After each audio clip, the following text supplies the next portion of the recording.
அரசாங்கம் செய்ய வேண்டிய வேலையை ஒரு தனிநபர் செய்து கொண்டிருக்கின்றார்.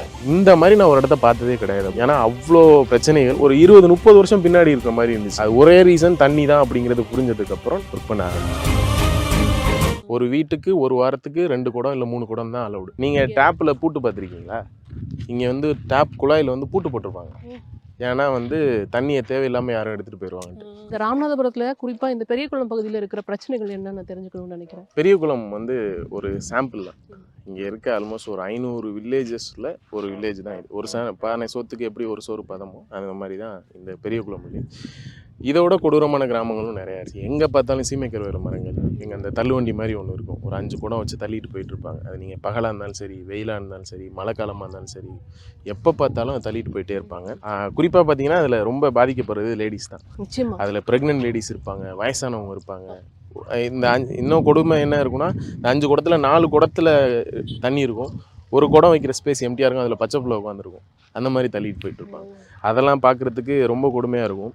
சில இடத்துலலாம் நீங்கள் போய் பார்த்தீங்கன்னா, நம்ம வாழ்ந்துட்டு இருக்க 2024 தான் இந்த இடம் இருக்கா அப்படிங்கிற மாதிரி இருக்கும். ஏன்னா என் ஊர் வந்து தஞ்சாவூர் டிஸ்ட்ரிக்ட். இங்கேருந்து 2 மணி நேரத்தில் இருக்குது. பட் இந்த 2 மணி நேரம் டிஃப்ரென்ஸ்னால பெரிய வித்தியாசம் இருக்குது.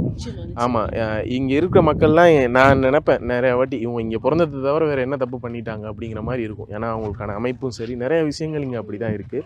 ஏரி குளங்கள் எதுன்னு கண்டுபிடிக்கவே முடியாது, ஆறு எதுன்னு கண்டுபிடிக்கவே முடியாது. ஒரே காரணம் என்னென்னு பார்த்தீங்கன்னா, இந்த சீமைக்கருவேலம்.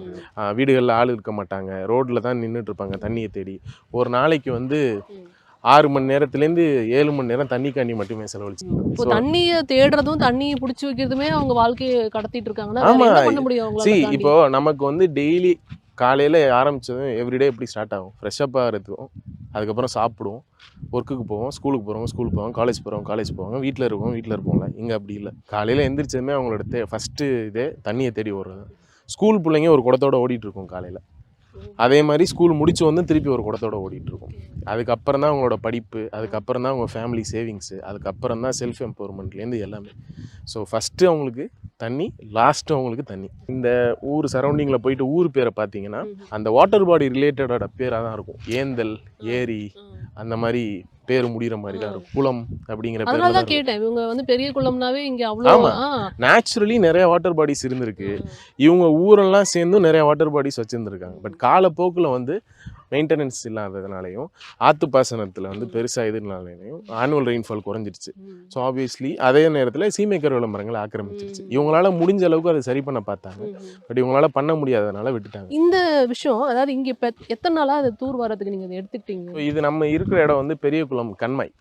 இது வந்து 260 சொச்சம் ஏக்கர், ரொம்ப பெருசு. இது முழுக்க சீமைக்கருவேல மரங்கள் ஆக்கிரமிக்கப்பட்டு ஒரு சொட்டு தண்ணி கூட இல்லாமல் இருந்துச்சு. ஏன்னா இதுக்கு வர்ற வரத்து கால்வாய் வந்து பெரியகுளம் கால்வாய்னு சொல்கிறது. அது கிட்டத்தட்ட ஒரு 15 கிலோமீட்டருக்கு அந்த சைடு ஸ்டார்ட் ஆகுது.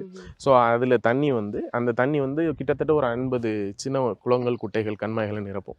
அதில் அது நிரப்புறதுலே பெரிய கண்மாய்னா இது. ஸோ இந்த ஊருக்கு பேர் காரணமே இந்த பெரியகுளம் கண்மாய் தான்.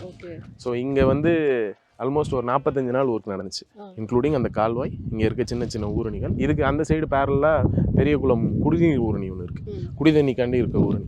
ஸோ அந்த ஊரணி நிரம்பி இந்த கண்மாய்க்கு நிரம்பிச்சு 45 days. 45 days ஆச்சு.